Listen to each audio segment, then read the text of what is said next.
दर्शकों, स्वागत है आपका लोक कला और रत्न अवार्ड की चुनाव प्रक्रिया में। हमें कुल 266 एंट्रीज़ मिली, जिसमें से 180 आर्टवर्क सिलेक्ट हुए हैं और अब हमें ज़रूरत है आपके वोट्स की। आप ही सिलेक्ट करेंगे कौन बनेगा विजेता। वोटिंग करने के लिए आपको आना है हमारी वेबसाइट www.indianfolkart gallery में। मैं आपको बता दूं, ये वोटिंग लाइन सिर्फ 1 नवंबर तक ही खुली है। दीजिए अपना कीमती वोट। आपको ब्राउज़र में टाइप करना है www.indianfolkart.org। हमारी वेबसाइट पर आने के बाद आपको दिखेगा एक होम पेज। उस होम पेज पर आना है आपको इवेंट्स सेक्शन में। जैसे ही आप इवेंट सेक्शन पर क्लिक करेंगे, आपको जाना है पब्लिक वोटिंग पर। पब्लिक वोटिंग के पेज पर आपसे कहा जाएगा लॉगिन करने के लिए। अगर आप पहले से ही रजिस्टर्ड मेंबर हैं तो आप अपने लॉगिन डिटेल्स डाल सकते हैं, वरना हम आज आपको यह भी बताएंगे कि किस तरह से करना है आपको रजिस्टर। और वोटिंग करने के लिए रजिस्टर्ड मेंबर होना ज़रूरी है। तो बहुत इजी है, चलिए हम आपको बताते हैं कि किस तरह से करना है रजिस्टर।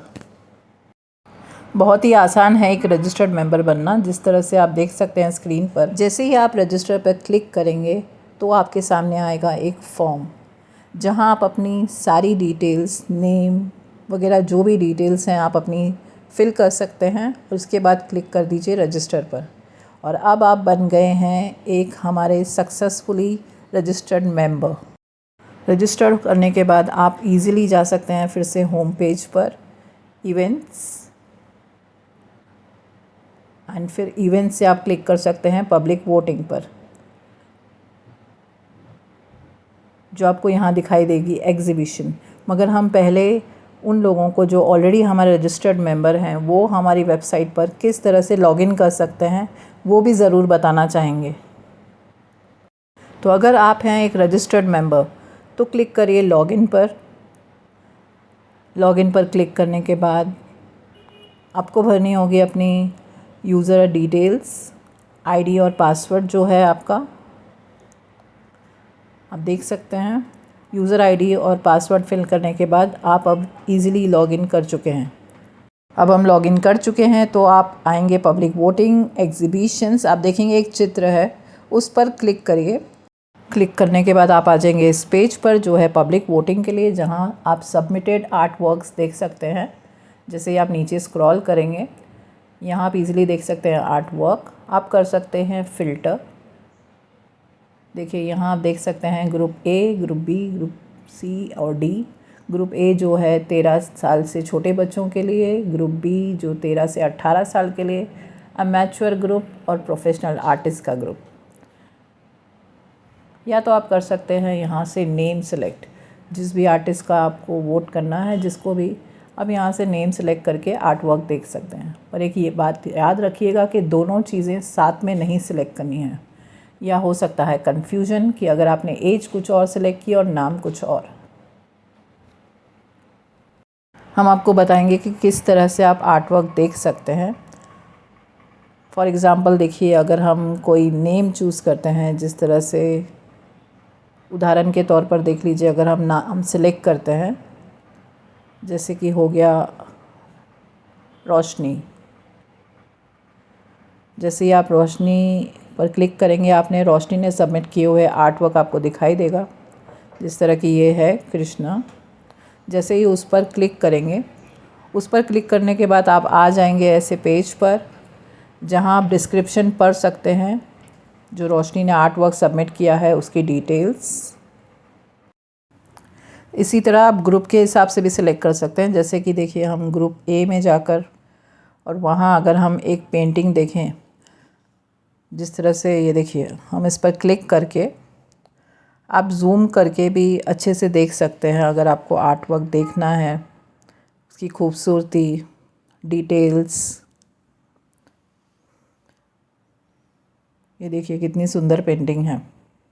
इसी तरह आप किसी की भी पेंटिंग सेलेक्ट कर कर देख सकते हैं।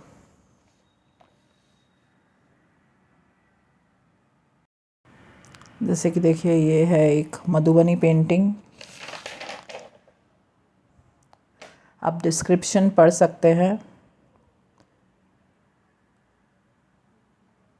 और बहुत सारी चीज़ें, ये देखिए कितनी सुंदर है। आप ज़रूर ध्यान दीजिए कलाकृति और उसके रंगों पर। आइए अब हम देखते हैं कि वोट करने के लिए हमें किन बातों का ध्यान देना चाहिए।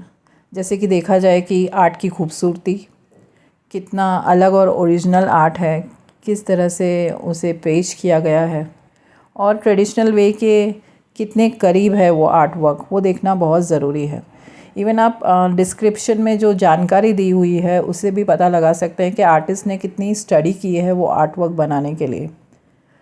और कहा जाए तो जिस तरह से कहते हैं ना कि कंपटीशन की जो थीम है, थीम बरकरार रखी गई है या नहीं, थीम से कितना रिलेट करता है उनका आर्ट वर्क, ऐसी काफ़ी चीज़ें, टेक्निक्स, स्किल्स जो उन्होंने मेथड यूज़ किए हैं उस पर ध्यान देकर ही अगर हम वोट करें तो कहते हैं ना कि सही जो उम्मीदवार है, जो सही विनर का, जीतने का जो हकदार है, उसे ही हम सिलेक्ट करें। तो इस तरह से आप इन बातों का ध्यान रखकर वोटिंग कर सकते हैं। तो आइए अब आते हैं आखिरी स्टेप पर, जो है वोटिंग एंड फीडबैक प्रोसेस, जहां आप फाइनली वोट कर सकते हैं। फॉर एग्ज़ाम्पल, अगर आप फ़िल्टर में जाकर ग्रुप डी में जाते हैं, अगर किसी प्रोफेशनल आर्टिस्ट की पेंटिंग देखते हैं, जैसे कि हमने यहाँ पर चूज़ कर लिया है ग्रुप डी, तो यहाँ पर प्रोफेशनल आर्टिस्ट जिन्होंने पार्टिसिपेट किया था उनकी पेंटिंग्स आप देख सकते हैं। यहाँ से समझिए आपको वोट करना है किसी पेंटिंग को, आप सिलेक्ट कर लीजिए। सेलेक्ट करने के बाद आप उनकी पेंटिंग यहाँ ज़ूम करके भी देख सकते हैं, और इवन आप देख सकते हैं कि उन्होंने किस तरह की पेंटिंग बनाई है, जो डिस्क्रिप्शन लिखा है, आप सारा प्रोसेस वहाँ से पढ़ सकते हैं। जैसे कि अगर हम ये पेंटिंग देखें तो उन्होंने जो डिस्क्रिप्शन लिखा है उससे कितनी रिलेट करती है पेंटिंग, उसकी खूबसूरती, डिटेल वर्क, सबको आप ध्यान से देखिए। अब यहाँ आप देख सकते हैं फीडबैक, यहाँ स्कोर्स देकर आप अपना फीडबैक लिख सकते हैं। जैसे 10 तक का स्कोर है ये, और यहाँ फीडबैक डालने के बाद कर सकते हैं सबमिट। जैसे ही आप सबमिट पे क्लिक करेंगे तो ये आपका वोट सबमिट हो चुका है। इसी तरह आप इवेंट्स में, पब्लिक वोटिंग में जाकर हमारी वेबसाइट पर कितनी बार भी वोट कर सकते हैं। आप देख सकते हैं जैसे हम आए थे पहले, यहाँ पर जाकर यहाँ फिर से आप उसी पेज पर आ जाएंगे और आप कितने भी वोट्स कर सकते हैं। और इवन आपको जो 2-3 आर्टिस्ट जिन्हें भी आप वोट करना चाहते हैं, आप यहाँ से वोट कर सकते हैं। तो ये वोटिंग का प्रोसेस बहुत ही इजी है, पर ये ध्यान ज़रूर रखिएगा कि ये वोटिंग लाइंस सिर्फ 1 नवंबर तक खुली हैं, तो प्लीज़ उसके पहले अपना कीमती वोट ज़रूर डिज़र्विंग कैंडिडेट को दीजिए। Thank you.